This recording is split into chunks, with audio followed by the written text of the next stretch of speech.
देखिए सीजीएल 19 का जो पोस्ट प्रेफरेंस है वो 1 तारीख से स्टार्ट हो रहा है आपका, मतलब डॉक्यूमेंट वेरिफिकेशन का काम 1 तारीख से स्टार्ट हो रहा है।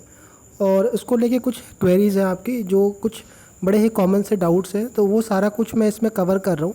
और अगर कोई डाउट आपका रह जाए तो यूट्यूब कमेंट में डाल दीजिएगा, वो मैं कवर कर दूँगा। राइट, पोस्ट प्रेफरेंस में क्या चल रहा है उसमें, या फिर डॉक्यूमेंट वेरिफिकेशन में अगर कोई इशू आ रहा होगा तो मैं अपडेट करता रहूँगा। तो चैनल को सब्सक्राइब करके रखिएगा, ताकि कोई भी इन्फॉर्मेशन होगी तो आपको वीडियो के थ्रू, और टेलीग्राम चैनल का नीचे लिंक दिया हुआ है, उसको भी ज्वाइन कर लीजिएगा, तो अपडेट वहाँ दे दूँगा। देखो पहला डाउट है इसमें कि डॉक्यूमेंट्स को लेकर, देखो मैं इसको 2 फेज़ में करूँगा, एक डॉक्यूमेंट से रिलेटेड और एक पोस्ट भरने से रिलेटेड। राइट, देखिए पहला डाउट यही है कि सर मेरे डॉक्यूमेंट्स में चाहे 10वीं 12वीं, इसमें नेम के स्पेलिंग में, जैसे आपके फादर के नेम में स्पेस का दिक्कत है, या आपके नाम में सर नेम का दिक्कत है, या मदर के नेम में यानी कोई स्पेलिंग का दिक्कत है, तो देखिए इसको लेकर के डाउट बहुत सारे लोगों के हैं। इसका सीधा सा आंसर यही है कि इसका एक एफिडेविट बनता है।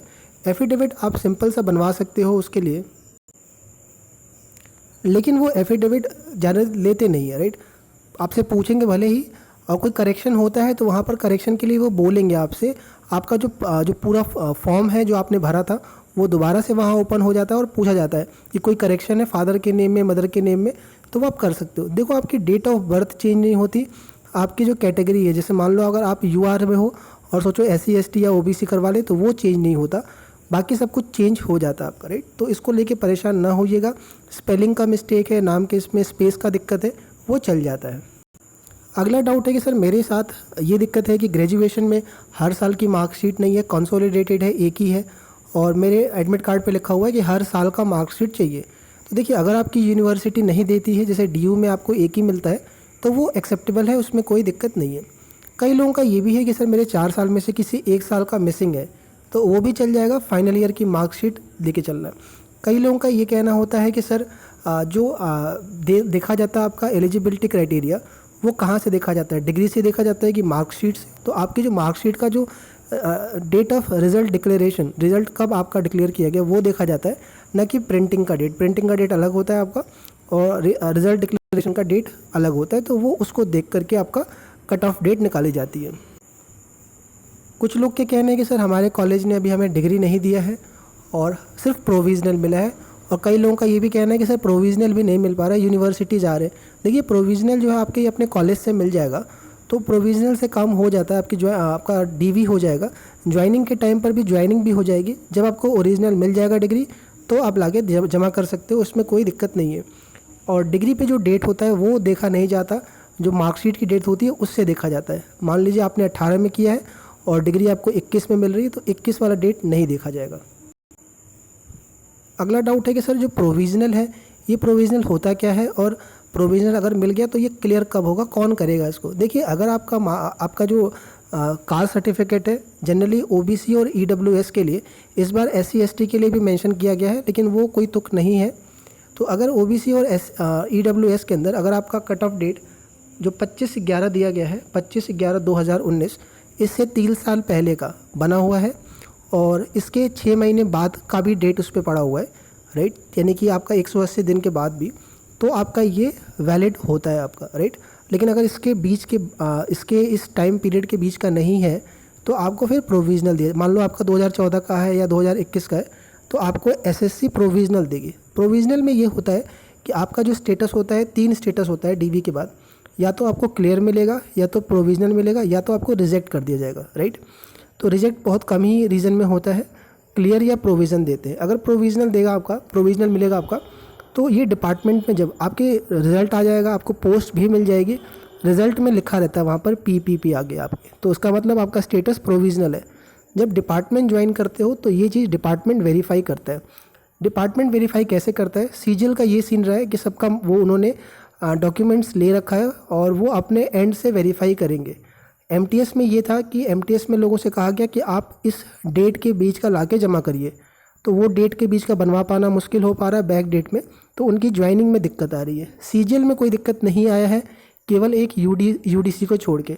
इसका पिक्चर आगे क्लियर हो जाएगा कुछ समय के बाद, लेकिन अभी DV है, तो आप अगर EWS या OBC से करा रहे हो तो करवाइए, टेंशन इसकी ना लीजिए, क्योंकि आपके पास फिर कोई और ऑप्शन नहीं है। क्योंकि अगर आप UR से भी जाते हो तो आपका सिलेक्शन अगर दिक्कत लग रहा है तो देन जा सकते हो आप। देखो मेरे पास अगला सवाल है कि मेरे पास जो कास्ट सर्टिफिकेट है वो स्टेट वाला नहीं है, मतलब सेंट्रल वाला नहीं है, स्टेट वाला है। जैसे ओबीसी एससी एसटी के लिए या फिर पीडब्ल्यूडी के लिए एक सेंट्रल गवर्नमेंट का फॉर्मेट अलग होता है, स्टेट का अलग होता है। कई लोगों का ओबीसी का या एससी एसटी का स्टेट का बना हुआ है और सेंट्रल गवर्नमेंट का नहीं बना है, तो कई लोगों को ये डाउट है कि कहीं इसमें रिजेक्ट तो नहीं होंगे। देखिए एससी एसटी ओबीसी में पहले भी जो डीवी हुए हैं सीएचएसएल सीजीएल में, तो स्टेट का भी एक्सेप्ट किया गया है। देखिए हर साल का मूड अलग अलग रहता है, लेकिन जो पीछे के साल में हुआ है वही आगे भी होता है। तो अभी मैंने लेटेस्ट कवर किया था सीएचएसएल 18, वहाँ स्टेट में ओबीसी का भी चल गया, एससी एसटी का तो चल ही जाता आपका, राइट। तो फॉर्मेट को लेके दिक्कत नहीं होगी। इसमें आपको ये भी ध्यान रखना है कि ये भी जोन टू जोन डिपेंड करता है। आपका डीवी है वो अलग अलग जोन पे हो रहा है। कुछ जोन में आपका ऐसा हो सकता है कि कहीं आपका सेंट्रल का फॉर्मेट मांग ले, लेकिन ज़्यादातर जगह पर ये एक्सेप्टेबल होता है, कोई दिक्कत नहीं है। अगर देखो ऐसा कोई केस बनता है डॉक्यूमेंट्स को लेकर के, तो एसएससी आपको टाइम देती है दोबारा जमा करने के लिए, या फिर आपको प्रोविज़नल दे देगी। तो प्रोविज़नल में रिज़ल्ट आ जाता है और देखो पोस्ट भी मिल जाएगी आपको, लेकिन इशू क्या बनेगा कि आपको बैक डेट में सर्टिफिकेट बनवाने का एक इशू रहता है, राइट। अगर डेट का है तो, अगर फॉर्मेट का होगा सेंट्रल गवर्नमेंट का स्टेट, तो वो तो बन जाएगा, वो कोई इशू नहीं रहेगा आपका। एनओसी का दिक्कत है कि सर एनओसी लेके जाना है नहीं लेके जाना है, किसको चाहिए किसको नहीं चाहिए। एनओसी चाहिए होता है अभी डीवी में अगर आप सेंट्रल गवर्नमेंट के एम्प्लॉय हो, 3 साल की सर्विस कर रखे हो और उम्र में छूट चाहिए, एज रिलैक्सेशन चाहिए, तो आपको ये डीवी में चाहिए होगा, राइट। अगर आप एज रिलैक्सेशन क्लेम नहीं कर रहे हो तो बिना इसके एनओसी के डीवी आपका हो जाएगा। बैंक वालों को भी ज़रूरत नहीं है क्योंकि आप सेंट्रल गवर्नमेंट के एम्प्लॉय नहीं हो। दिक्कत होगी ज्वाइनिंग के टाइम पर, हो सकता है कि जो आपका प्रैन अकाउंट है वो ट्रांसफ़र होने में या फिर एनपीएस अकाउंट ट्रांसफ़र होने में दिक्कत हो सकती है आपको, लेकिन तब तक बीच में काफ़ी समय मिल जाएगा, कम से कम 8 महीने 6 महीने का टाइम मिल जाएगा यहाँ से, तो आप बीच में तो कोई ऐसा बड़ा इशू नहीं होगा इसको लेके, राइट। अगला सवाल होता है कि सर मैंने फॉर्म भरते वक्त जो एक एज रिलैक्सेशन होता है कि सपोज़ करिए आप ओबीसी में है, एससी एसटी हैं, तो उम्र में आपको छूट मिलती है, तो कई बार वो लोग टिक नहीं करते हैं, कई बार डेट अपना कैलकुलेट नहीं कर पाते, या फिर एक्स सर्विसमैन में है तो भी टिक नहीं कर पाते। तो अगर आपने ये टिक नहीं किया है तो क्या वहाँ पर 27 जो वाली उम्र वाली है पोस्ट नहीं भर सकते। तो देखिए अगर आपने एज रिलैक्सेशन क्लेम नहीं किया है फॉर्म भरते वक्त, तो भी आप डीवी के टाइम पर ये चेंज करवा सकते हैं। मैं फिर बोल रहा हूँ ये चेंज हो जाता है, आप दोबारा से इसको चेंज करने के लिए बोलिएगा वहाँ पर डीवी में, तो वो आपको कर देंगे। उसके लिए जो भी सर्टिफिकेट ओबीसी का दोगे तो उसमें आपको 3 साल मिलेगा, एससी एसटी में 5 साल के लिए, और एक्स सर्विसमैन के लिए भी मिलता है एज रिलैक्सेशन, ठीक है। तो आपको मिल जाएगा, ये दोबारा चेंज हो जाता है, कोई घबराने वाली बात नहीं है। देखो पोस्ट प्रेफरेंस के लिए सर्विस चल रही है, जो पर्सनल सजेशन चाहिए पोस्ट के रिगार्डिंग, तो आप टेलीग्राम पे मैसेज कर सकते हो मेरे को इनबॉक्स में। टेलीग्राम ग्रुप का लिंक नीचे दिया हुआ है और वहाँ पर मुझे आप मैसेज कर सकते हो, राइट। अगर आप बिल्कुल नए हो या फिर बहुत ज़्यादा कन्फ्यूज़न है तो ही करिएगा। अगर आपको आइडिया है पहले भरे हो तो इसमें कोई ज़रूरत नहीं है इसके लिए, क्योंकि इसमें काफ़ी टाइम लगता है मेरा कॉल में और सजेस्ट करने में थोड़ा लगता है, और एक बार कॉल में नहीं हो पाता है, 3-4 बार कॉल हो जाती है, राइट। तो थोड़ा मेरा भी टाइम बचे रहता है ना, क्लास वगैरह रहती है तो नहीं बन पाता है, इस वजह से ये सब करना पड़ा है। और वरना तो मैं आपके यूट्यूब के और टेलीग्राम के तो कमेंट के रिप्लाई कर ही रहा हूँ सबके। अगला है कि डॉक्यूमेंट वेरिफिकेशन में कितना समय लगता है और क्या क्या ले जाना है, राइट। तो देखिए डॉक्यूमेंट वेरिफिकेशन जब आप कराने जाओगे तो पहले आपको बाहर बैठाएंगे और उसके बाद जब आप अंदर एंटर करोगे, राइट, तो उससे एंटर करने के बाद से निकलने का टाइम मुश्किल से 20 से 30 मिनट लगेगा, मैक्सिमम बता रहा हूँ आपको। कई बार लोग 15 मिनट में बाहर आ जाते हैं, क्योंकि अंदर जाने के बाद इतना टाइम नहीं लगता आपका, राइट। बाहर बैठा के वेटिंग होता है और वो आपको सीरियल वाइज भेजेंगे वहाँ से, तो इतना बड़ा प्रोसेस नहीं है आपका। क्या क्या ले जाना है उसके लिए मैंने डॉक्यूमेंट पहले ही बता रखे हैं, इसका स्क्रीनशॉट ले लीजिएगा आप, ठीक है। और कई लोग कह रहे थे कि सर अगर हमारा छूट जाए, कोई दिक्कत हो जाए, तो अगर आपका कोई छूट जाता है डीवी, तो आप किसी दूसरे शिफ्ट में किसी दूसरे दिन जाकर भी करवा सकते हो, घबराने वाली बात नहीं है। या कोई जानने वाले में आपका किसी का छूट जाए, उसको ज़रूर ये इन्फॉर्म कर दीजिए कि ऐसा भी हो जाता है, राइट। सर अगला सवाल है कि सर सीपीटी कब होगा और क्या उसको दे या ना दे, तो कोई दिक्कत होगा क्या। और ये भी है कि सीपीटी होगा कहाँ पर, जहाँ पर डीवी हुआ है वहीं पर होगा, किसका सेंटर अलग हुआ। देखिए पहली चीज़ सीपीटी 15 और 16 तारीख को है। 15 और 16 को कोई डॉक्यूमेंट वेरिफिकेशन नहीं है किसी भी जोन में, तो वो दिन छुट्टी का है 2 दिन, तो उसी दिन सीपीटी होना है। तो देखिए अगर आपका सीपीटी का मतलब ये है कि सीपीटी और डेस्क दोनों की मैं बात कर रहा हूँ। तो अगर मान लीजिए आपका मन नहीं है कि सीपीटी वाली पोस्ट लेना, जैसे मान लो आपको अकाउंटेंट की पोस्ट ही लेनी है, राइट, और आपको पता है कि वो मिल जाएगी, तो आप देन इसको स्किप कर सकते हो, छोड़ सकते हो, आप फेल नहीं किए जाओगे, राइट। अगर मान लीजिए आपको सिर्फ टीए ही चाहिए और आपको सीपीटी और एक्सेल मतलब वो डॉक फाइल वाली और एक्सेल वाली फाइल नहीं बनानी है, आपको पीपीटी और एक्सेल नहीं तैयार करना है, तो उस केस में आप ना सिर्फ डेस्ट नहीं दे सकते, क्योंकि ये तीनों एक ही साथ होता है। आपका जब एडमिट कार्ड डाउनलोड होगा तो ये कंबाइंड होता है तीनों परीक्षा, राइट। और जो लोग केवल डेस्ट के लिए पास हुए हैं वो तो डेस्ट दे सकते हैं, कोई दिक्कत नहीं है, राइट। लेकिन जिनका सीपीटी वाला लिस्ट 3 में नाम है उनको ये तीनों ही देना है अगर आपको डेस्ट वाली पोस्ट चाहिए तो, राइट। ऐसा नहीं हो सकता कि केवल आप डेस्ट देने चले जाओ, क्योंकि एंट्री एक ही बार में होती है और 15-15 मिनट गैप पे ये होता है, राइट। अगर आप सीपीटी में फेल भी होते हो तो अदर जो पोस्ट आपने भरी है जिसमें सीपीटी या डेस्ट नहीं चाहिए वो आपको मिल जाएगी, घबराने वाली बात इसमें नहीं है, राइट। जो लोग लास्ट कट ऑफ के पास में हो या बहुत कम चांसेस है पोस्ट के, आप डेस्ट ज़रूर दीजिएगा। रीज़न है कि डेस्ट बहुत कम लोग का क्लियर हो पाता है या बहुत लोग छोड़ देते हैं, आपके चांस बन जाएंगे।